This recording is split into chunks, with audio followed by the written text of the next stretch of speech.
আসসালামু আলাইকুম রহমতুল্লাহি ওবরকাতুহ।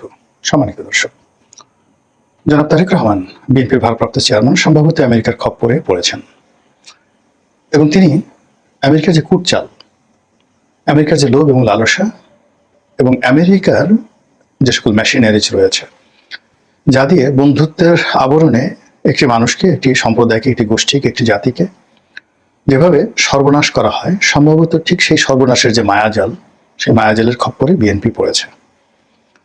এবং এটা বিএনপির জীবনে নতুন কিছু নয়। বিএনপির যত দুর্ভোগ, যত দুর্দশা, প্রায় সবকিছুর মূলেই রয়েছে বিদেশ নির্ভরতা এবং বৈদেশিক কূটনীতি সুন্দরভাবে তারা হ্যান্ডেল করতে না পারার কারণে বিএনপি এ যাবৎকালে প্রতিষ্ঠার পর থেকে, অর্থাৎ শহীদ প্রেসিডেন্ট জিয়াউর রহমানের হত্যাকাণ্ড এবং আজ অবধি যা কিছু বিএনপির দুর্বলতা সবকিছু ঘটেছে এই বিএনপির যে আন্তর্জাতিক রিলেশন, ফরেন রিলেশন, সেই রিলেশনগুলো তারা রীতিমতো হ্যান্ডেল করতে না পারার কারণে। মূল ব্যাপার হলো যে বিদেশি রাষ্ট্র সাধারণত যেভাবে কাজ করে, আপনি যদি ধরুন লরেন্স অফ অ্যারাবিয়া প্রথম মহাযুদ্ধে অটোম্যান সাম্রাজ্যকে, যাকে বলা হয়, পরাজিত করার জন্য মক্কা, মদিনা, সিরিয়া, লেবানন এই অঞ্চলে ব্রিটিশ প্রভুত্ব কায়েম করার জন্য এবং বেলফোর ডিক্লারেশন থেকে শুরু করে অন্য যে সকল আন্তর্জাতিক, যেমন বার্মা অ্যাক্টের মতো এরকম যে সকল মধ্যপ্রাচ্য কেন্দ্রিক যে সকল মাস্টার প্ল্যান ছিল, তা বাস্তবায়ন করার জন্য 100 বছর ধরে ইউরোপ এবং আমেরিকা সেখানে গুটির চাল চেলেছে। সেখানকার ইসরায়েলি বসতি স্থাপন, সেখানে শরীফ হুসাইনকে মক্কার গভর্নর, তাকে নিজেদের তাবেদার বানানো, তাকে মেরে ফেলা, তারপরে তার নাতি শরীফ হুসেনের নাতি বাদশাহ হোসেনকে জর্ডানের দায়িত্ব দেওয়া, এই যে কর্মকাণ্ডগুলো, এবং ফিলিস্তিন নিয়ে, ইসরায়েল নিয়ে, তেল আবিব নিয়ে, মিশর নিয়ে, তারপর সুয়েজ ক্যানাল নিয়ে, ইরাক নিয়ে, ইরান নিয়ে আমেরিকা যে খেলাগুলো খেলেছে, সেই খেলাগুলো যদি আপনি বিচার করেন, বিশ্লেষণ করেন, তাহলে দেখতে পাবেন যে যারা খুব স্মার্ট তারা সবসময় অ্যান্টি আমেরিকান একটা ভূমিকা তারা রেখেছে। অনেকে আমেরিকার হাতে অনেকের পরাজয় হয়েছে, কিন্তু ক্ষমতায় আরোহণ করার জন্য কেউ কখনো আমেরিকার হাত ধরে ক্ষমতায় আসেনি। বরং ক্ষমতায় বসে কেউ কেউ হয়তো আমেরিকার তাবেদার হওয়ার চেষ্টা করেছে, সেটাও তাদের জন্য বিপদের কারণ হয়ে আসছে। সাদ্দাম হোসেন, তারপর গাদ্দাফি, আয়াতুল্লাহ খামেনি, তারা কেউ জনাব তারেক রহমান বা বিএনপির মতো করে আমেরিকার, যাকে বলা হয়, মানে তাবেদার হয়ে রাষ্ট্র ক্ষমতায় আসেননি। আমেরিকাকে তোয়াজ তদবির করে রাষ্ট্র ক্ষমতায় আসেননি। আবার রাষ্ট্র ক্ষমতায় এসে আমেরিকাকে খুশি করার চেষ্টা করেছে সবাই, একমাত্র খামেনি ছাড়া। ফলে খামেনি টিকে আছে, বাকিরা কেউ কিন্তু টিকে নেই। একেবারে সাম্প্রতিক সময় যদি দুজন লোককে ধরেন, বাশার আল আসাদ রাশিয়ার তাবেদার ছিলেন, তো সেই রাশিয়া সর্বোচ্চ চেষ্টা করে তাকে টেকাতে পারেনি। এবং এই মুহূর্তে সিরিয়ার যিনি প্রেসিডেন্ট আল সারা, তিনি সারাটা জীবন আমেরিকার বিরুদ্ধে লড়াই করেছেন এবং আমেরিকার হাতে গ্রেপ্তার হয়েছেন। আইএসের বিরুদ্ধে লড়াই করেছেন, বাশারের বিরুদ্ধে লড়াই করেছেন, সিরিয়ার, তারপরে তুরস্কের বিরুদ্ধে লড়াই করেছেন। সবার বিরুদ্ধে লড়াই করে তিনি তার আপন শক্তিতে যখন ক্ষমতায় বসেছেন, তমনি ইসরায়েল বন্ধুত্বের হাত বাড়িয়ে দিয়েছে, সৌদি আরবিয়া বন্ধুত্বের হাত বাড়িয়ে দিয়েছে, এবং সঙ্গে সঙ্গে ডোনাল্ড ট্রাম্প, যাকে বলা হয় বন্ধুত্বের হাত বাড়িয়ে সিরিয়ার উপর থেকে সকল নিষেধাজ্ঞা তুলে নিয়েছে। তো কাজেই আমেরিকাকে হ্যান্ডেল করার জন্য যদি সবচেয়ে সর্বোত্তম উদাহরণ হয়, তাহলে সেক্ষেত্রে আল সারা এই মুহূর্তে আমেরিকার, মানে সিরিয়ার যিনি প্রেসিডেন্ট, তার উদাহরণ দেওয়া যেতে পারে। কথাগুলো বললাম এই কারণে যে জনাব তারেক রহমান এবং বিএনপি এই জুলাই আগস্ট বিপ্লবের পর বা শেখ হাসিনার পতনের পর তাদের জন্য যে একটা অমিত সম্ভাবনা তৈরি হয়েছিল, সেই সম্ভাবনাগুলো তারা ব্রিটিশ রাষ্ট্রদূত, মার্কিন রাষ্ট্রদূত, তারপর ডক্টর মোহাম্মদ ইউনূসের প্রেস সেক্রেটারি, মানে হাসনাত, সার্জিস, কিংবা জামাতকে ভয় পাওয়া, এই পুরো জিনিসগুলোর মধ্যে নিজেদেরকে এতটা হযবরল ভাবে জড়িয়ে ফেলেছেন যে সত্যিকার অর্থে বিএনপি যে কি চায়, বিএনপির কি করা উচিত, তার একটি জিনিসও বিএনপি এখন পর্যন্ত শুরু করতে পারেনি। এটি ইতিমধ্যে যা সর্বনাশ হওয়ার আলটিমেটলি তা কিন্তু হয়ে গেছে। বাংলাদেশে কখনোই কোনো বিদেশি তাবেদার শক্তি কখনো কাউকে ক্ষমতায় বসাতে পারেনি। বিদেশি তাবেদার শক্তি যেটি করেছে সেটি হলো ক্ষমতা থেকে অনেক সম্ভাবনাময় অনেককে ক্ষমতা থেকে বিচ্যুত করেছে। যেমন সৈয়দ আবুল হোসেনের মতো একজন প্রজ্ঞাবান মন্ত্রী বিদেশি চক্রান্তে, বিশ্বব্যাংকের চক্রান্তে, আমেরিকার চক্রান্তে তাকে চলে যেতে হয়েছে। শেখ হাসিনাকে ক্ষমতা হারাতে হয়েছে, বঙ্গবন্ধুকে মরতে হয়েছে, জিয়াউর রহমানকে মরতে হয়েছে বিদেশি চক্রান্তে। কিন্তু যারা ক্ষমতায় এসেছে, বলতে গেলে এরশাদ সাহেব এবং 111-এর মঈনুদ্দিন ফখরুদ্দিন ছাড়া অন্য কেউ কখনো বিদেশি মদদে ক্ষমতায় আসেননি। তাদের পিছনে বিদেশি মদদ ছিল। হয়তো এখন এই যে ডিপ স্টেটের কথা বলা হচ্ছে, এখন এদের অনেকের বিরুদ্ধে বলা হয় যে বিদেশি মদদ আছে, কিন্তু মূল ব্যাপার হলো যে প্রকৃতি ঘটনাটা ঘটিয়ে দিয়েছে, এখানে বিদেশের কোনো হাত ছিল না। কিন্তু বিদেশিরা বিভিন্ন গ্রুপের সাথে যে যোগাযোগ রক্ষা করেছে, এর মধ্যে সবচেয়ে সংগঠিত যে গ্রুপটি ছিল তারাই এই সুযোগটা নিতে পেরেছে, বাকিরা নিতে পারেনি, এই যে আর কিছু না। তো কাজেই ক্ষমতায় আসাটা আসলে কখনো বিদেশিদের উপর নির্ভর করে না, কিন্তু ক্ষমতার থেকে চলে যাওয়াটা প্রায় বিদেশিদের উপর নির্ভর করে। এটা এখন নয়, সেই প্রাচীন যুগ থেকেই।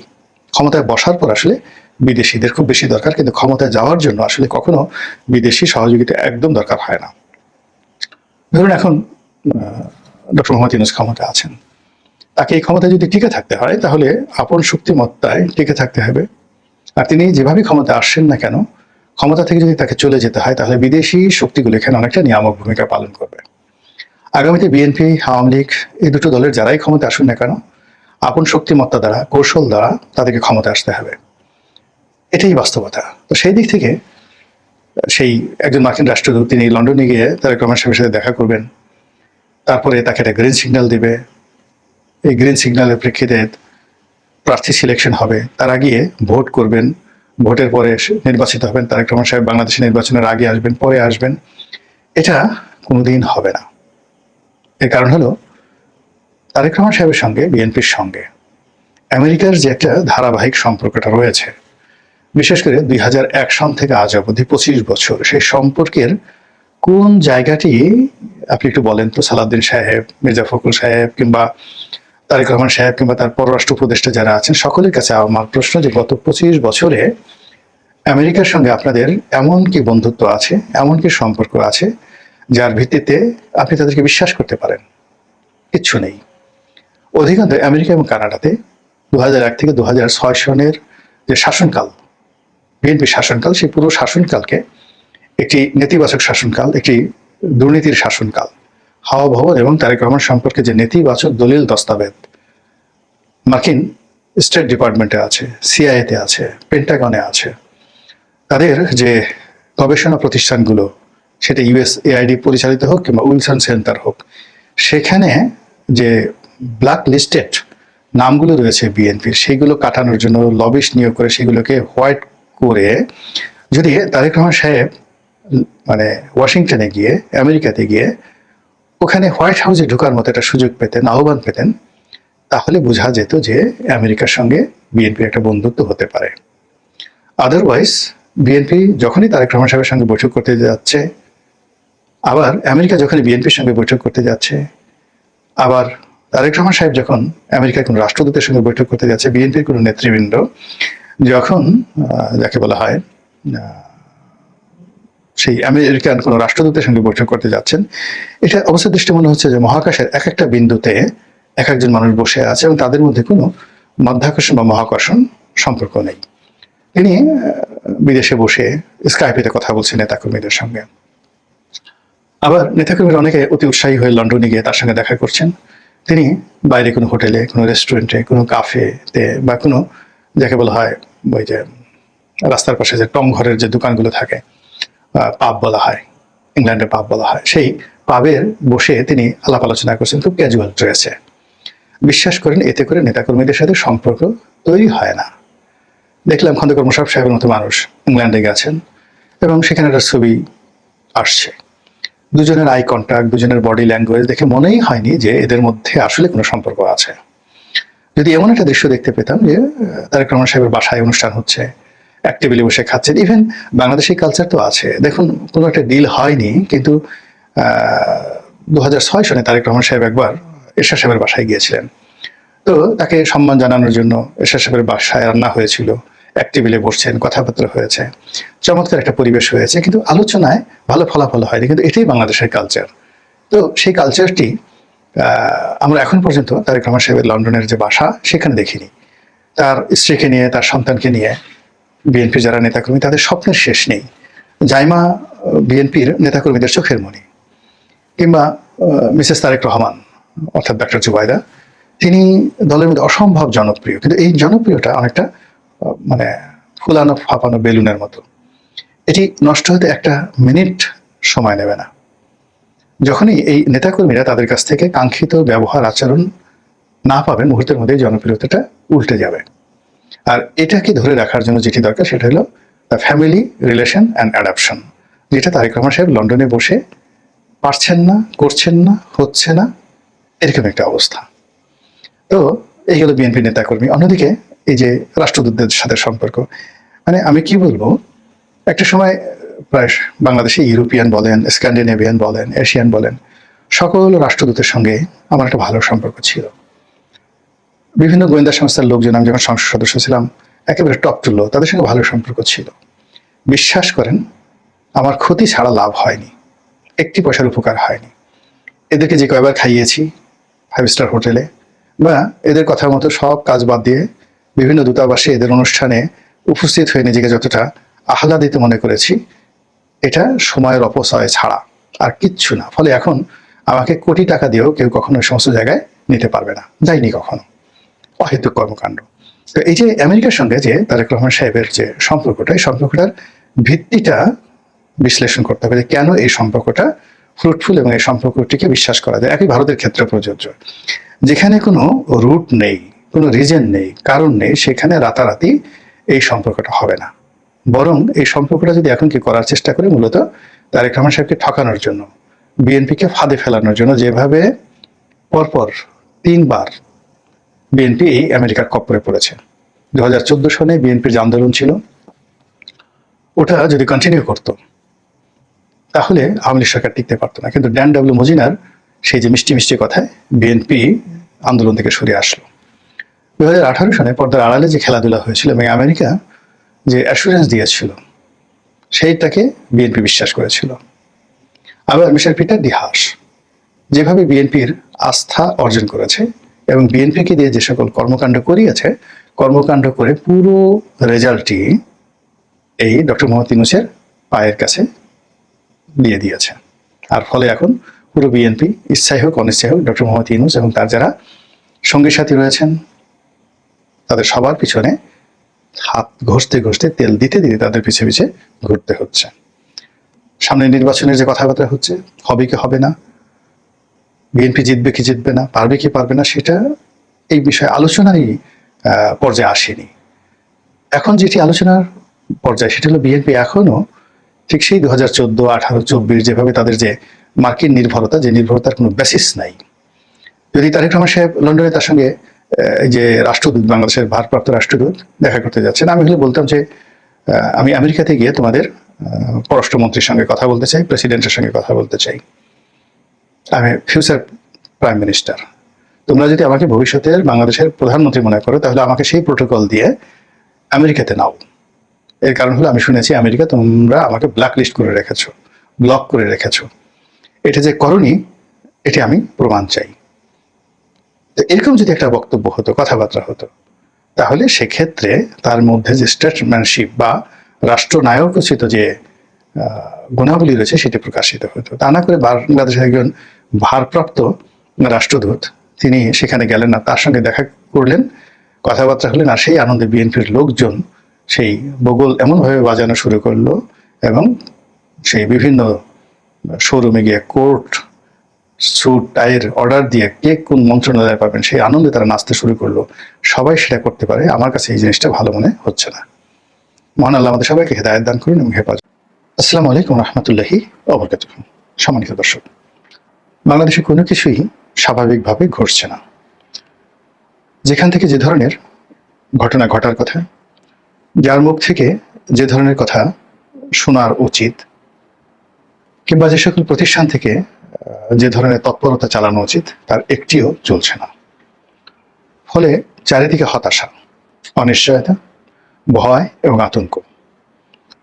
যখন আপনি সবকিছু স্বাভাবিক অবস্থার মধ্যে পাবেন, তখন আপনার চোখে মুখে একটা স্বপ্ন থাকবে। আপনি জীবনের সব বিষয়ে নিশ্চয়তা না পেলেও কিছু কিছু ক্ষেত্রে আপনি নিশ্চিতভাবে বলতে পারবেন যে এভাবেই আজকের দিনটা যাবে। কিন্তু এখন বর্তমান যে রাজনীতির অঙ্গন, সেই রাজনীতির অঙ্গনে যা কিছু ঘটছে, যা কিছু হচ্ছে, সবকিছুর মধ্যে মানুষ ভয়, আতঙ্ক এবং সবকিছুর মধ্যেই অনিশ্চয়তা খুঁজে পাচ্ছে। আমি একে একে শুরু করি। যেমন ধরুন বিএনপি, কে হবেন বিএনপির মহাসচিব? সালাউদ্দিন সাহেব কে হবেন, নাকি বর্তমান মহাসচিব তিনি থাকবেন? তারেক রহমান সাহেবকে আসবেন নাকি আসবেন না? কবে আসবেন? কয় সপ্তাহের মধ্যে আসবেন? কোথায় থাকবেন? তার জন্য বাড়ি ভাড়া খোঁজা হচ্ছে। তো সেই বাড়িগুলো কি পাওয়া গেছে? বিএনপি কি একা ইলেকশন করবে, না তার সঙ্গে সঙ্গী সাথী কারা থাকবে? সঙ্গী সাথীদেরকে তিনি কিভাবে সিট ছেড়ে দেবেন? কত সিট ছাড়বেন? 50, 100, নাকি 20 থেকে 30টি? নির্বাচন কি পিআর পদ্ধতিতে হবে নাকি সাধারণভাবে হবে? আবার আগে গণভোট হবে নাকি নির্বাচন হবে, নাকি নির্বাচন গণভোট একসঙ্গে হবে? জাতীয় নির্বাচনের আগে কি উপজেলা নির্বাচন বা স্থানীয় সরকার নির্বাচন হবে? নির্বাচন কি ফেব্রুয়ারি মাসে আসলেই কি হবে? এই ধরনের প্রতিটি প্রশ্ন প্রতিদিন বড় বড় মানুষেরা ছোট ছোট মানুষের কাছে করে। ধরুন একজন বড় নেতা যিনি এমপি হবেন, তো তিনি তার এলাকার একজন ভোটারকে দেখে বললেন যে, শোনো গদায়ের বাপ, তোমার কি মনে হয় ফেব্রুয়ারি মাসে নির্বাচন হবে? এরকম অবস্থা চলে গেছে। বড় বড় রাজনৈতিক দলের নেতা, এক একটা দলের মহাসচিব, তারা দেখা গেল যে একজন সাংবাদিক বা একজন বুদ্ধিজীবী, একজন ইউটিউবার, তাদের উপর নির্ভর করছেন, তাদের উপর আস্থা রাখছেন, তাদের কথাবার্তা দ্বারা ইনফ্লুয়েন্স হচ্ছেন এবং তাদেরকে জিজ্ঞাসা করছেন আসলে ফেব্রুয়ারি মাসে নির্বাচন হবে কিনা, আপনাদের কাছে তো অনেক খবর আছে। এই গেল দেশের অবস্থা। ডক্টর মোহাম্মদ ইউনূস এবং তার যারা সঙ্গী সাথী রয়েছেন, তাদের মধ্যেও নানা রকম কনফিউশন। ইউনূস সাহেব খুব হিসাব করে কথা বলেন, কিন্তু তার প্রেস সচিব যে কথাগুলো বলেন, সেই কথা আপনি যদি শুনেন, একটি কথার সঙ্গে অন্য কথার কোনো ধারাবাহিকতা আপনি খুঁজে পাবেন না। সরকারের কয়েকজন গুরুত্বপূর্ণ কর্তা ব্যক্তি আপনি দেখবেন যে হঠাৎ করে নিশ্চুপ হয়ে গেছে। আসিফ নজরুল সাহেব, আদিলুর রহমান শুভ্র সাহেব, সৈয়দ রেজওয়ান হাসান, ওনারা যে কথাগুলো বলতেন সম্মুখ সারিতে এসে, এখন সেই কথাগুলো শোনা যাচ্ছে না। সরকারের কার্যত কোনো মুখপাত্র এখন নেই বললেই চলে। মাস্টার মাইন্ড হিসেবে যাকে ডক্টর ইউনূস পরিচয় করে দিয়েছিলেন, সেই মাহফুজ সাহেব, তিনিও দেখলাম যে তার বক্তব্যে নানা রকম হতাশা ব্যক্ত করেছেন। সরাসরি সাম্প্রতিক সময় জিল্লুর রহমান, যিনি আছেন তৃতীয় মাত্রা, তার একটি অনুষ্ঠানে তিনি যে মতামত দিয়েছেন, সেখানে নির্মম কতগুলো বাস্তবতা তুলে ধরেছেন এবং সেই নির্মম বাস্তবতায় সরকারের যে অসহায়ত্ব, সরকারের যে ব্যর্থতা এবং সরকারের মধ্যে যে নিশ্চয়তা এবং অনিশ্চয়তা এবং সরকার কতটা অসহায় বোধ করছে, সেই পুরো জিনিসটি তিনি অল্পতম সময়ে বা স্বল্পতম সময়ে ফুটিয়ে তুলেছেন তথ্য উপদেষ্টা। এবারে আসিফ মাহমুদ সজীব ভুঁইয়া, তার একটা সাক্ষাৎকার দেখলাম। তো সেই সাক্ষাৎকারে তিনি বলার চেষ্টা করছেন যে ঢাকা দক্ষিণ সিটি কর্পোরেশনের মেয়র পদে নিয়োগ দেওয়ার জন্য, ইশরাককে নিয়োগ দেওয়ার জন্য যে চাপ ছিল, সেটা তিনি ঠেকিয়ে দিয়েছেন বা তিনি রাজি হননি। এখন অবস্থা দৃষ্টে মনে হচ্ছে যে তিনি সঠিক ছিলেন। গেল তার কথা। হাসনাত, সার্জিস, আক্তার, নাসিরউদ্দিন পাটোয়ারি, ওনাদের কথাবার্তার ভিতরে আপনি দেখবেন যে আগের সেই স্পিরিট নেই। হাসনাত, সার্জিসকে এখন বলতে গেলে দেখাই যাচ্ছে না। তারা আগের মতো ঝুঁকি নিচ্ছেন না, কথা বলছেন না, দেশ নিয়ে তাদের পরিকল্পনার কথা বলছেন না। এরপর জামাতের দিকে আসেন। জামাত খুবই রহস্যজনক আচরণ করছে। তারা একদিকে ডক্টর মোহাম্মদ ইউনূসের অনুষ্ঠানে যাচ্ছেন, আবার যাচ্ছেন না। তারা নিউ ইয়র্কে যাচ্ছেন, আবার সেখানে গিয়ে গাজওয়াতুল হিন্দ এর যে যুদ্ধ, সেই যুদ্ধের কথা বলছেন। এরকম নানা রকম ঘটনা। একবার পিআরের কথা বলছেন, আবার নির্বাচনের কথা বলছেন, আবার প্রার্থী সিলেকশন করে রেখেছেন, ইত্যাদি নানা রকম ঘটনা। তো এই যে সকল ঘটনা, সেই ঘটনার মধ্যে আমাদের প্রশাসনে আসলে কি হচ্ছে? প্রশাসন বলতে মিলিটারি প্রশাসন এবং সিভিল প্রশাসন, তার সঙ্গে সঙ্গে ব্যুরোক্রেসির সঙ্গে সঙ্গে বিচার বিভাগ, জুডিশিয়ারি। নিম্ন আদালতে কি হচ্ছে আপনারা খুব ভালো করে জানেন, ভীষণ রকম ভালো করে জানেন। আর উচ্চ আদালতে যেটি হচ্ছে সেটি আকার ইঙ্গিতে বলতে হবে। এর কারণ হলো আমাদের দেশে কন্টেম্পট অফ কোর্ট, এটি কখন কার উপর খড়ক হিসেবে নেমে আসে বলা যায় না। কাজেই উচ্চ আদালতে বিচারকদের যে মনস্তাত্ত্বিক অবস্থা, সেই মনস্তাত্ত্বিক অবস্থা একজন সাধারণ নাগরিক হিসেবে আমি 80-র দশক থেকে আজ অবধি যেভাবে দেখে এসেছি, সেটা সবচেয়ে দুর্বলতম অবস্থানে তারা আছেন। এতে কোনো যাকে বলা হয় সন্দেহ নেই। এমনকি এরশাদ জামানাতে যখন প্রবল মার্শাল ল চলছে, ঠিক সেই সময়টাতে হাইকোর্টের যে ক্ষমতা ছিল, সুপ্রিম কোর্টের যে ক্ষমতা ছিল, এবং একজন বিচারপতি যেভাবে মাথা উঁচু করে, শির দ্বারা উঁচু করে চলতেন, সে দৃশ্য কি আপনি এখন দেখতে পাচ্ছেন এই বাংলায়? গত এই 1 বছরে হাইকোর্ট থেকে জামিন হয়েছে, অনেক আওয়ামী লীগের নেতাকর্মী গ্রেপ্তার হয়েছে, এবং গ্রেপ্তার তাদের হওয়া উচিত এবং আরো হওয়া উচিত। এটা আমি বলছি যে এটা হওয়া উচিত, কিন্তু সবাইকে তো আইনের আশ্রয় লাভ করার সুযোগ দিতে হবে। 2 নম্বর হলো যে গণহারে যেভাবে গ্রেপ্তার করা হয়েছে এবং যেভাবে গণহারে মামলা দেওয়া হয়েছে এবং সবাইকে হত্যা মামলা যেভাবে জড়ানো হয়েছে, আপনি কি বলেন এর সমর্থন করেন? যে একজন প্রধান বিচারপতি খায়রুল হক, তার বিরুদ্ধে অভিযোগ তিনি এটা করেছেন ওটা করেছেন, শেখ হাসিনার কথা মতো রায় পরিবর্তন করেছেন, সুপ্রিম কোর্টের মান মর্যাদা নষ্ট করেছেন, ভালো কথা, তাকে শাস্তি দিন। কিন্তু তিনি হত্যা করেছেন, হত্যাকাণ্ডে অংশগ্রহণ করেছেন, এই কথা শুনতে হবে, আর এই বিচার করতে হবে, এই রায় লিখতে হবে, এই দৃশ্য দেখতে হবে। এটা একজন বিচারকের জন্য যদি ন্যূনতম আত্মমর্যাদা বোধ থাকে, তার কতটা কষ্ট, কতটা বেদনা, এটা আপনাকে বুঝতে হবে। বিচারকদের বদলি, নিয়োগ, পৃথক পৃথক যে সচিবালয় প্রতিষ্ঠা, এসব নিয়ে রীতিমতো যে কাণ্ড ঘটছে মন্ত্রণালয়ের মধ্যে, এগুলো বলা যাবে না। তবে আইন মন্ত্রণালয়ে আমি সেই অনেক আগের থেকে আইন মন্ত্রণালয়ে কর্মকাণ্ড দেখে আসছি। লয়ের একজন ছাত্র হিসেবে, ঢাকা বিশ্ববিদ্যালয়ের লয়ের একজন ছাত্র হিসেবে আমার বন্ধুরা ওই মন্ত্রণালয়ে চাকরি করেন, আমার বন্ধুরা সুপ্রিম কোর্টে আছেন শীর্ষ আইনজীবী হিসেবে, তারা বিচারক হিসেবে আছেন। তো কাজেই ওখানকার ঘটনা জানি। এই মুহূর্তে আইন মন্ত্রণালয়ে যা কিছু ঘটছে, বিশ্বাস করেন সুখকর নয়। ওখানে কোনো একটি মানুষ সুখে নেই, এবং সবচেয়ে বেশি সেন্সিটিভ যে জায়গাটি, সেটি হলো উত্তরপাড়া, অর্থাৎ ক্যান্টনমেন্ট। এখন সেই ক্যান্টনমেন্টে যে আসলে কি হচ্ছে, প্রতিদিন অসংখ্য গুজব ডালপালা বিস্তার করছে। সেনাবাহিনী পূর্ণ উদ্যমে মাঠে আছে ম্যাজিস্ট্রেসি পাওয়ার নিয়ে, অথচ তারা বেশিরভাগ ক্ষেত্রে তাদের সেই ক্ষমতা প্রয়োগ করে কোনো অপারেশনে অংশগ্রহণ করছে না, অথচ তারা যেভাবে নীরব ভূমিকা পালন করছেন, এটাই সবচেয়ে ভয়ের কারণ। দ্বিতীয়ত হলো যে তাদেরকে যেভাবে বিভিন্ন মহল থেকে, দেশের বাইরে থেকে যেভাবে গালাগাল করা হচ্ছে, সেই গালাগালের মাধ্যমে তাদের সঙ্গে আমাদের যে সিভিল সোসাইটি, তাদের সঙ্গে আমাদের যে রাজনীতিবিদ এবং এই সময় যারা বিপ্লবী, এই সকল গোষ্ঠীর সঙ্গে মানে এক সমুদ্র সমপরিমাণ দূরত্ব তৈরি হয়ে গেছে। এবং সেই দূরত্বের কারণে মূলত আজ থেকে 6 মাস আগে ক্যান্টনমেন্টের দরজা যেভাবে খোলা ছিল সকলের জন্য, আমি অনেক দিন যাবৎ পার্সোনা নন গ্রাটা ছিলাম। ক্যান্টনমেন্টে আমাকে ঢুকতে দেওয়া হতো না আওয়ামী লীগ জমানাতে।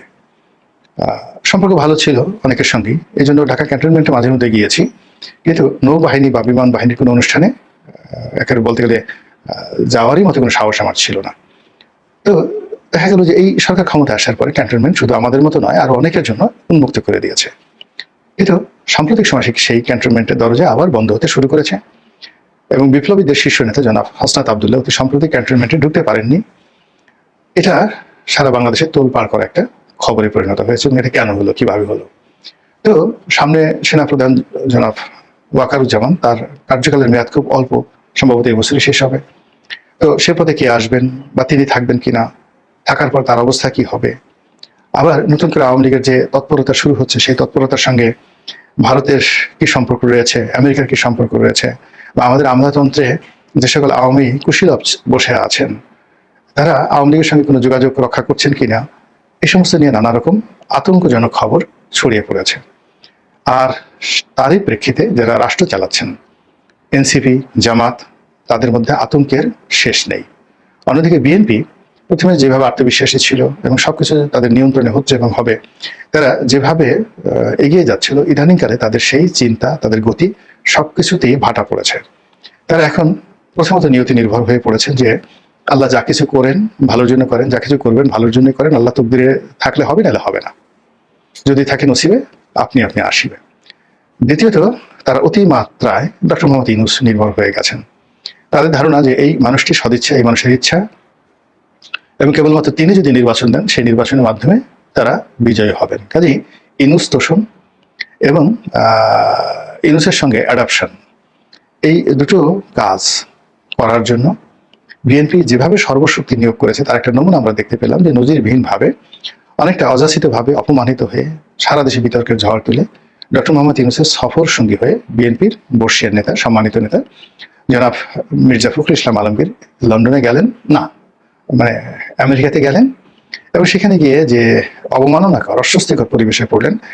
সেক্ষেত্রে এই যে তার লন্ডন ভ্রমণের, আবার ভুল হচ্ছে, বারবার শুধু যেহেতু তারিখ যে লন্ডনে থাকেন, লন্ডনের কথা চলে আসে। তো তার এই আমেরিকা যে ভ্রমণ, এটিকে বিএনপির যারা নেতাকর্মী তারা কোনো অবস্থাতেই স্বাভাবিকভাবে নিতে পারেনি, এবং তিনি সেখানে গিয়ে যে একটা বিরূপ অবস্থার মধ্যে পড়েছেন এবং সেই বিরূপ অবস্থার মধ্যে গিয়ে আবার বিরূপ কথাবার্তা বলছেন, তা নিয়েও কিন্তু যথেষ্ট বিতর্ক হচ্ছে। সেগুলো নিয়ে আরেকটা ভিডিও হয়তো করব। তো এই অবস্থাতে এই যে প্রশাসনের সর্বস্তরের সঙ্গে যে দূরত্ব এবং সন্দেহ, অবিশ্বাস, এবং অবিশ্বাসটা দেখেন কেমন। সিইসি, প্রধান নির্বাচন কমিশনার, তিনি একটি হৃদয় বিদারক বক্তব্য দিয়েছেন। তিনি টেলিফোনে কারোর সঙ্গে কথা বলেন না। এই কারণে তার মনে একটা আতঙ্ক জমে গিয়েছে যে টেলিফোনে কথা বললে কেউ যদি রেকর্ড করে এবং সেটাকে এআই দিয়ে, ধরুন আপনার একটা কণ্ঠ আছে, কথা বললেন যে কোনো একজন লোকের সঙ্গে, সেই কনভারসেশনটিকে এআই প্রযুক্তি দিয়ে নানাভাবে কন্টামিনেট করে ছেড়িয়ে দেওয়া হলো যে এই কথা সে বলেছে, এবং এটা এতটা নিখুঁত, মানে ইদানিং এআই প্রযুক্তি দিয়ে প্রায় সব কিছু, আপনার কণ্ঠকে, আপনার চরিত্রকে, আপনাকে পুরো ভিডিও, মানে আপনাকে নিয়ে একটা চলচ্চিত্র তৈরি করা যাবে। 30 মিনিট নয়, 3 ঘন্টার একটা চলচ্চিত্রে আপনি অভিনয় করবেন, অথচ আপনি কিছুই জানেন না। এই প্রযুক্তি এই পর্যায়ে চলে এসেছে। ফলে প্রায় সব মানুষই আতঙ্কের মধ্যে আছেন। তো সেই আতঙ্কের মধ্যে সামনের যে একটা নির্বাচন, দেশের এই দুরবস্থা, এবং আগামীতে রাজনীতির যে মেরুকরণ কোন পর্যায়ে পৌঁছবে তা কেবলমাত্র মহান আল্লাহ রাব্বুল আলামিন বলতে পারেন। আসসালামু আলাইকুম প্রিয় দর্শক, দেশ কিংবা দেশের বাইরে যেখান থেকে বসে ভিডিওটি দেখলেন সবাইকে অনেক অনেক ধন্যবাদ এবং ভালোবাসা জানাচ্ছি।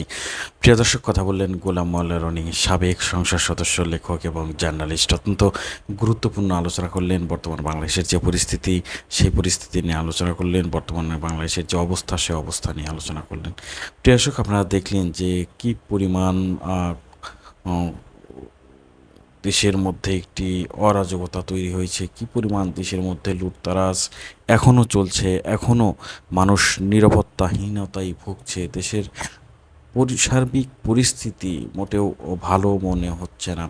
ডক্টর মোহাম্মদ ইউনূস তিনি কোন দিকে যাচ্ছেন, কি করছেন, জনগণ তাকে যে ক্ষমতা দিলেন সেই ক্ষমতা তিনি কেমন ব্যবহার করছেন, কতটুকু ব্যবহার করছেন, এই বিষয়গুলো নিয়ে নানান প্রশ্ন রয়েছে। তার উপদেষ্টাগুলো নিয়ে নানান প্রশ্ন রয়েছে। এদিকে নির্বাচন নিয়ে পিআর পদ্ধতি হবে নাকি পিআর পদ্ধতি ছাড়া হবে, আওয়ামী লীগ অংশগ্রহণ করবে কি করবে না, নানা বিষয় নিয়ে আলোচনা করলেন গোলাম মোল্লা রনি, সাবেক সংসদ সদস্য, লেখক এবং জার্নালিস্ট। প্রিয় দর্শক, কেমন লাগলো অবশ্যই কমেন্টে জানাবেন। সবাই ভালো থাকবেন, সুস্থ থাকবেন। ভিডিওটি শেষ করছি। আসসালামু আলাইকুম।